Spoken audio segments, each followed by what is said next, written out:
has happened? My mom is doing much better.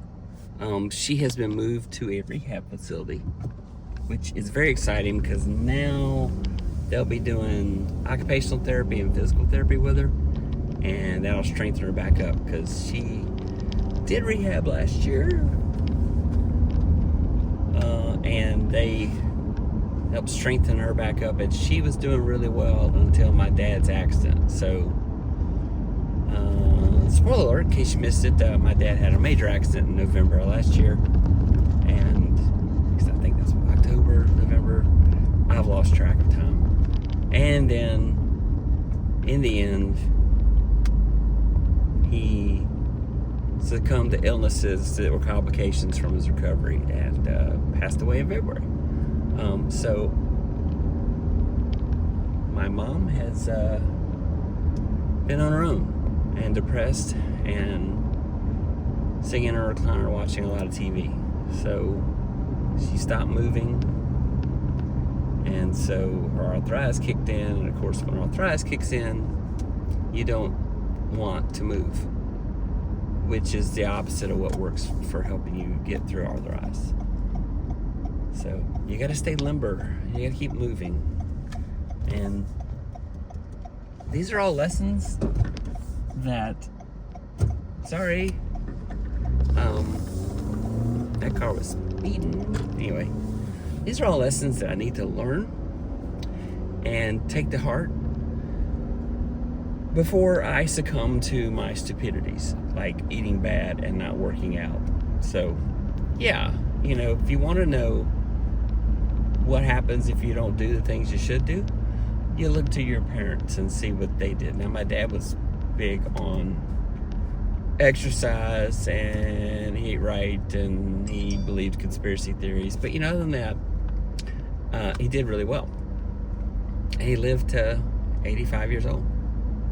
And probably would have gone on longer had it not been for the accident.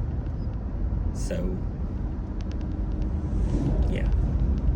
However, in his last year, dementia kicked in, so it would not have been of a wonderful existence. So,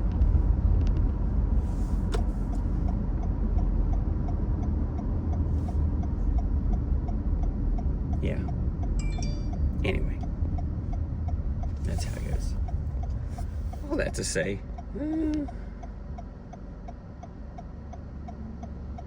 wow.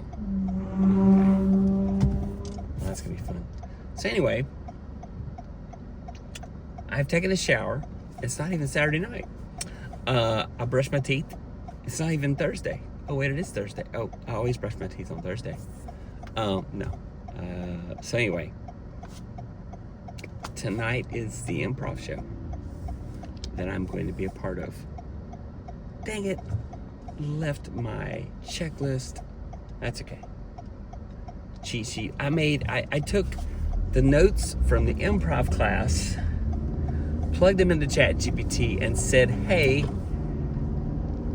give me a list of things I should do to prepare for this show.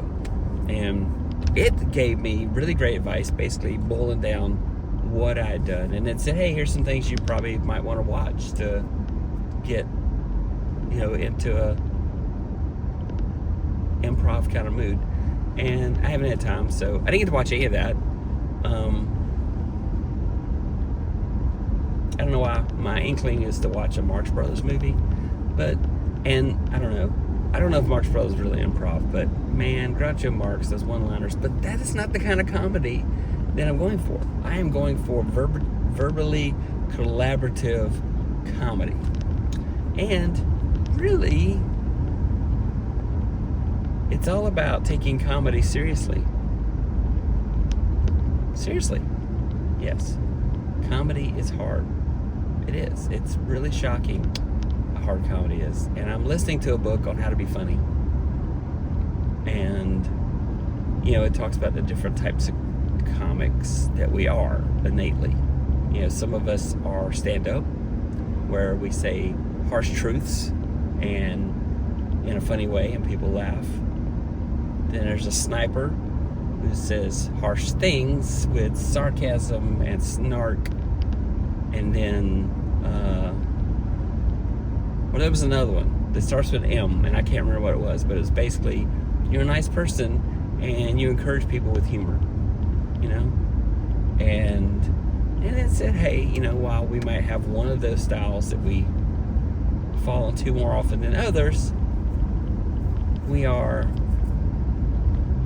a blend of those styles. And I do have a sniper approach. And this is not an event where you need a sniper. This is an event where you need somebody who is collaborative, who says yes and fills it in with something the other person can use. You know? Now, if they're fast thinking on their feet, you can probably throw anything out there and they'll do fine. But some people, like me, don't think fast enough in this yet. I can think of something witty or snarky to say very quickly, faster than people get words out often. But you know, but that's my sniper side and not my collaborative improv side. So I want to develop this improv muscle, and I wish I could take a second, the 200 class right now, but there's I got a little too much going on right now, so I will not. But I hope to take it in the spring. I think I may have to take spring off from teaching.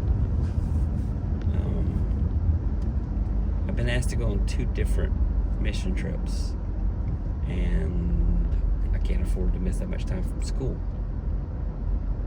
I know I can afford to miss that much time from my day job, but I think I can finagle it because I have a fair amount of vacation left. So, yeah. All right.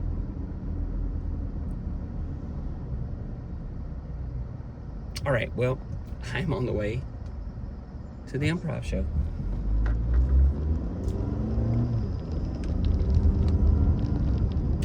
And wish me luck. I'm hoping somebody records it.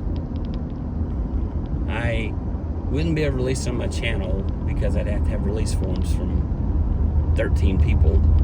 But I hope somebody records it so I can show my family. Because it's sold out. It's sold out quick. I didn't think about that. It's an odd thing, you know.